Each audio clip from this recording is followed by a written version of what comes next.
Fake HOA cop slapped my wife to intimidate her. Didn't know I'm a Navy SEAL commander. Jake Steele.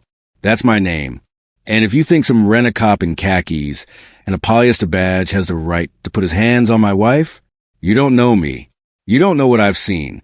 You don't know what I've done. And you sure as hell don't know what's coming for you. It started on a Tuesday. The kind of humid, lazy afternoon where the cicadas scream louder than the kids playing down the street. I was inside our 2-story colonial in the gated community of Whispering Pines, knees bent over the kitchen island, scrolling through deployment photos on my tablet, coffee cooling beside me. 10 years as a Navy SEAL, 5 combat deployments, 3 Purple Hearts, 1 Bronze Star with Valor. I'd stared down insurgents in the mountains of Afghanistan, extracted hostages from pirate-infested waters off Somalia, and infiltrated terrorist compounds in Syria. But nothing prepared me for what was about to unfold in my own goddamn driveway. My wife, Emily Steele, our nurse, angel in scrubs, mother of our 2 girls, and the only woman who's ever made me feel truly safe, was outside watering the hydrangeas. She'd taken the day off. Rare for her. Even rarer for us to have a quiet moment together, since I'd returned stateside 6 months prior. I'd been decompressing, relearning civilian rhythms, trying to be present, trying to get the things that still wake me up at 3 a.m., drenched in sweat, fists clenched. I heard the screech of tires before I saw him. A white golf cart, modified with flashing blue lights and security stenciled in cheap vinyl, came barreling around the cul-de-sac like it was on a SWAT raid. Behind the wheel, a doughy, red-faced man in his late 40s wearing mirrored aviators, a too-tight polo shirt with a fake embroidered badge, a utility belt that looked like it came from a Halloween store. His name, I'd later learn, was Dale Brinkman, self-appointed chief of security for the Whispering Pines Homeowners Association. I watched from the window as he slammed the brakes, hopped out with theatrical urgency, and marched toward Emily like she just detonated an IED in the petunias. What the hell? I muttered, setting down the tablet. Emily didn't flinch. She kept watering. Calm, collected, the way she is when a trauma patient rolls into the ER with a sucking chest wound. Unshakable. Brinkman got within 3 feet of her before he barked. Ma'am, you're violating HOA Code 7.4b. Unsupervised irrigation between 10 a.m. and 6 p.m. during daylight savings. You're wasting water. You're setting a bad example. Emily turned off the hose, smiled politely. Good afternoon, Mr. Brinkman. I didn't realize we were under water restrictions. I'll check the bylaws. You will check them, he sneered, and you'll pay the $150 fine by Friday, or we start towing your vehicles. I was already moving toward the front door. Emily, sensing escalation, raised a hand slightly, not toward him, but toward me as if to say, I've got this, Jake. Stay calm. Brinkman noticed. His eyes flicked to the house. Saw me in the doorway. Didn't care. You think because you live in the biggest house on the block you're above the rules? He spat. This isn't Baghdad. You don't get to do whatever you want. The comment hit like a sucker punch. I froze, not out of fear, out of controlled, ice-cold rage. Emily's voice remained steady. No one's above the rules, Mr. Brinkman. I'll review the code and comply. Thank you for bringing it to my attention. He stepped closer, invaded her space. Breath smelled like stale coffee and nicotine. You're new here, he said, voice dropping to a threatening whisper. You don't know how things work. We don't tolerate defiance. Not from anyone. Then he did it. In one swift, arrogant motion, he reached out and slapped her across the face. Not a shove, not a grab. A full, open-handed slap. Hard enough to snap her head to the side. Hard enough for me to hear it from 20 feet away. Time stopped. The birds went silent. The neighbor's dog stopped barking. Even the damn cicadas paused. Emily staggered back half a step, hand flying to her cheek. Her eyes, those deep, soulful brown eyes that have seen me at my worst and still choose me every morning, widened in shock. Not pain, not fear. Shock. The kind of shock that comes when the world suddenly reveals how ugly it can be. And then she did something that broke me open. She didn't cry. She didn't scream. She looked Brinkman dead in the eye and said softly, "You're going to regret that." Brinkman smirked, adjusted his ridiculous belt. "Tell your husband if he's got a problem. He can take it up with the board. We run a tight ship here." He turned to leave. I was already on the porch. "Brinkman." He stopped, didn't turn around. Turn. Around. He did. Slowly. Smug. Confident. Probably thought I'd yell. Maybe throw a punch. Get arrested. Perfect. Another problem homeowner. For the HOA to evict. What he didn't know. I don't yell. I don't throw wild punches. I calculate. I execute. And I never, ever forget a face. "You just assaulted my wife," I said, voice low even, "on my property, in front of witnesses, with intent to intimidate." He scoffed. "She's fine. A little slap never hurt anybody. Teach her some respect." I took one step down. Then another. My boots, still broken in Navy issue, crunched on the gravel path. "You don't touch her," I said. "Ever. Again." He puffed out his chest. "Or what, Commander? You gonna shoot me? Calling your SEAL buddies? This isn't Fallujah. You're in Whispering Pines now. And here, I'm the law." I stopped 3 feet from him. Close enough to see the sweat beading on his upper lip. Close enough to smell the cheap cologne masking his BO. Close enough to make him blink. "No," I said. "You're not the law. You're a fraud, a bully, and a criminal." His smirk faltered. "I'm going to prove it," I continued. "Every fake citation, every illegal fine, every dime you've stolen from this community, I'm going to bury you in evidence. And when I'm done, you'll wish you'd never laid eyes on my wife." He laughed. Nervous. Forced. "You're bluffing." I didn't answer. I pulled out my phone, opened the camera, zoomed in on his face. "Smile, Dale. You're on candid camera. And this is Exhibit A." His face went pale. He turned and scrambled back into his golf cart, tires spitting gravel as he peeled away like a coward. Emily walked over to me, hand still on her cheek. "Jake." I pulled her into me, felt her trembling, not from fear, from fury. My wife doesn't break. She bends. Then she breaks the thing that tried to break her. "I've got you," I whispered into her hair. "I've got him too." That night, I didn't sleep. Emily did, after I made her ice her cheek and swallow 2 ibuprofen. She kissed me on the forehead and said, "Don't do anything stupid." Then she curled up beside me, breathing steady, trusting me to handle it the right way. I sat at my desk until 4 a.m., pulled up the Whispering Pines HOA bylaws, reviewed Florida statutes on HOA authorities, spoiler, they can't slap residents, researched Dale Brinkman, and found nothing. No LinkedIn, no professional licenses, no law enforcement background, not even a concealed carry permit. Just a Facebook page full of fishing photos and rant about liberal snowflakes and government overreach. But something smelled off. Why would a man with no credentials be given unchecked power over a 300-home community? Who gave him that golf cart? Who gave him that golf cart? Who authorized those fines? Who's cashing those checks? I started digging. By dawn, I had a plan. Step 1, document everything. I installed 4 outdoor cameras, discrete, high-def, motion-activated, around our property. Front, back, side gates, driveway. Synced them to a secure cloud server only I could access.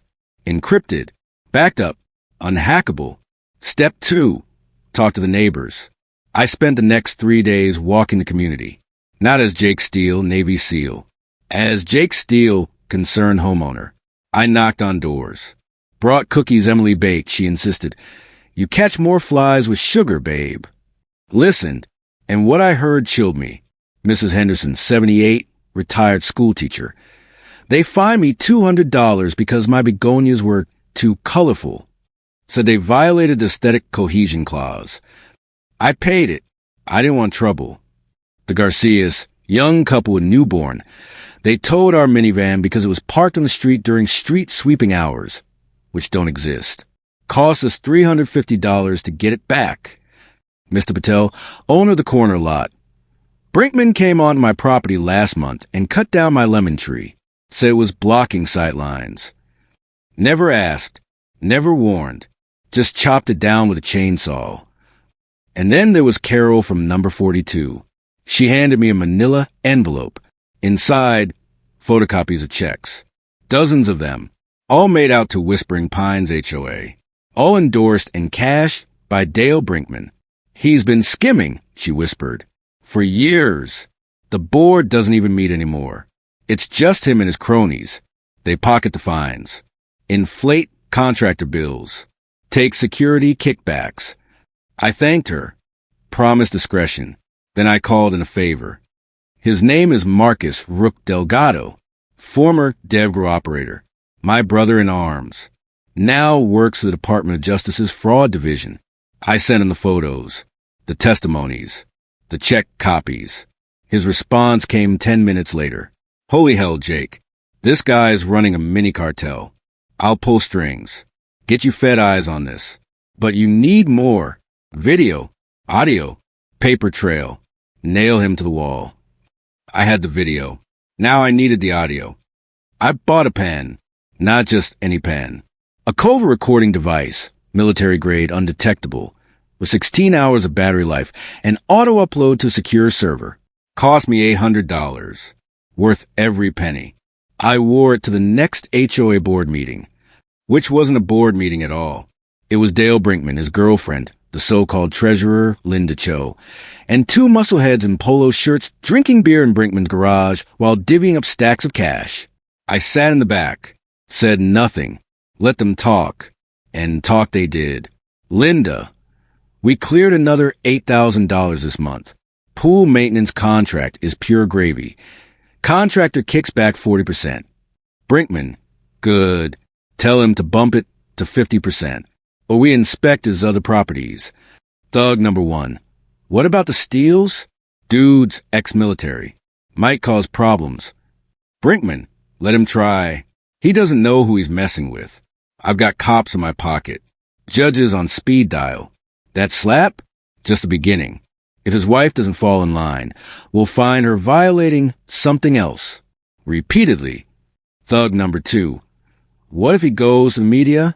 Brinkman laughed. Please. We own the local paper. And if that fails, we leak that his wife has anger issues and attacked a security officer. Watch the narrative flip. I recorded every word, every syllable, every incriminating chuckle. When I left, I didn't look back, but I smiled because they had just handed me the noose. I compiled everything. Video of the slap, audio of the garage confession, bank records, thanks to a hacker friend from my Intel days. Don't ask.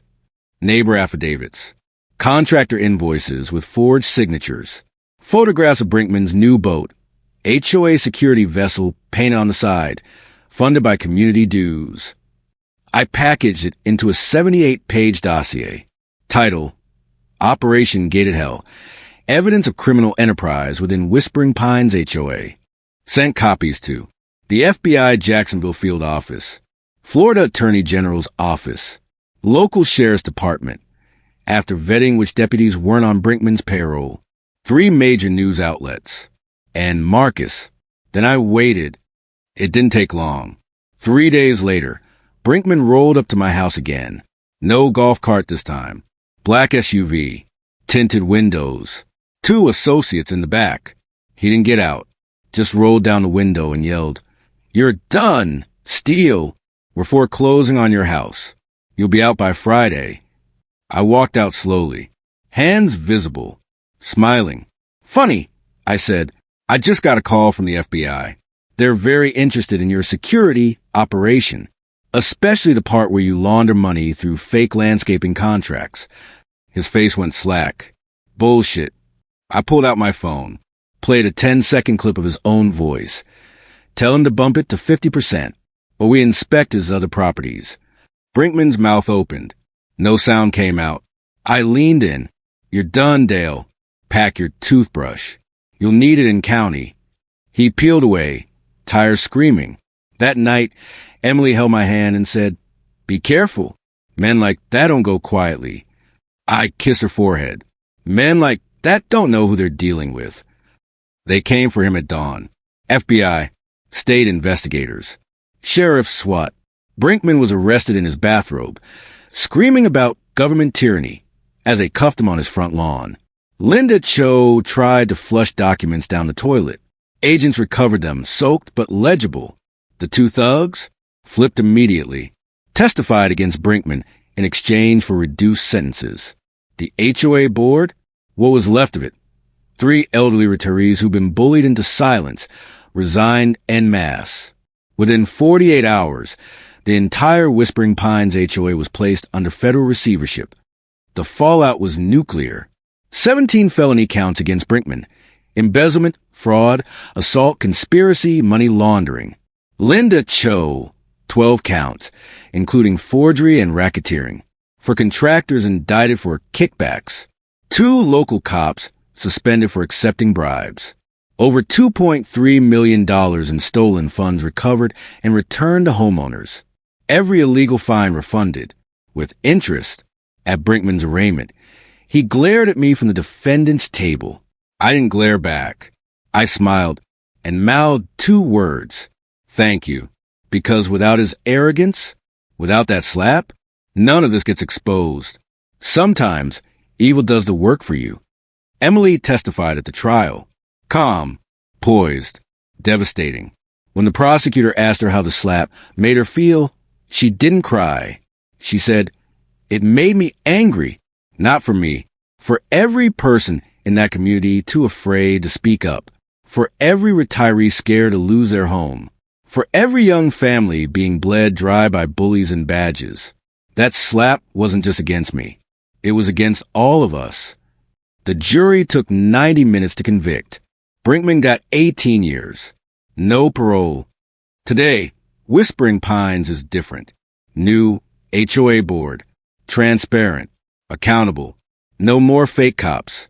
No more arbitrary fines. No more fear. Emily planted new hydrangeas. Purple this time. Because they're bold, she said. And they don't ask permission to bloom. I still walk the neighborhood most evenings. Neighbors wave. Some stop to chat. Others just nod, quietly grateful. No one's afraid anymore. But here's the thing. Whispering Pines isn't unique. There are thousands of HOAs across America. And in too many of them, bullies wear badges. Criminals hide behind bylaws.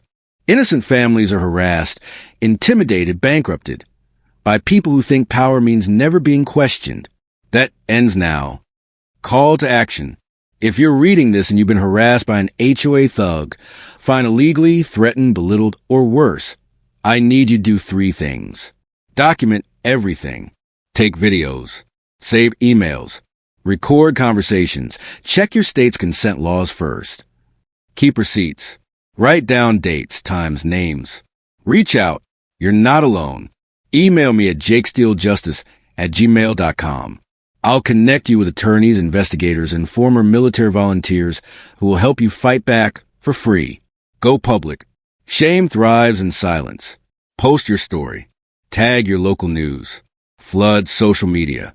These frauds only have power because they think you won't speak up. Prove them wrong. I didn't ask to be a hero. I asked to protect my wife. But if my fight can help you, then I'll keep fighting. Send me your story. I'll answer every email. And if your HOA thinks they're untouchable, tell them Jake Steele says hello. The trial ended 6 months ago. Brinkman's appeal was denied. His boat, auctioned off. Proceeds went to a nonprofit for domestic abuse survivors. Emily got commendation from the Florida Nurses Association for exemplary courage under duress. I got a quiet thank you letter from the U.S. Attorney. But the real victory? It's in the small things. Like last weekend. Emily was watering the hydrangeas again. No golf cart came screaming down the street. No fake cop yelled about code violations. Just the sound of our daughters laughing on the swing set. The smell of barbecue from the neighbor's patio. The peace of a community finally free. I stood on the porch, coffee in hand, watching my wife, strong, beautiful, unbroken, and thought about how close we came to losing this. To losing her. And I made a promise. To her. To myself. To every family living under the thumb of a tyrant in a polo shirt, I will never stop fighting. Not for glory, not for headlines, but because no one in '01 gets to slap my wife and walk away. And if you think you can, you don't know me. I'm Jake Steele, Navy SEAL Commander, husband, father, and the last man you want to see standing between you and the door when the FBI knocks. Sleep tight, Dale. I'll be watching.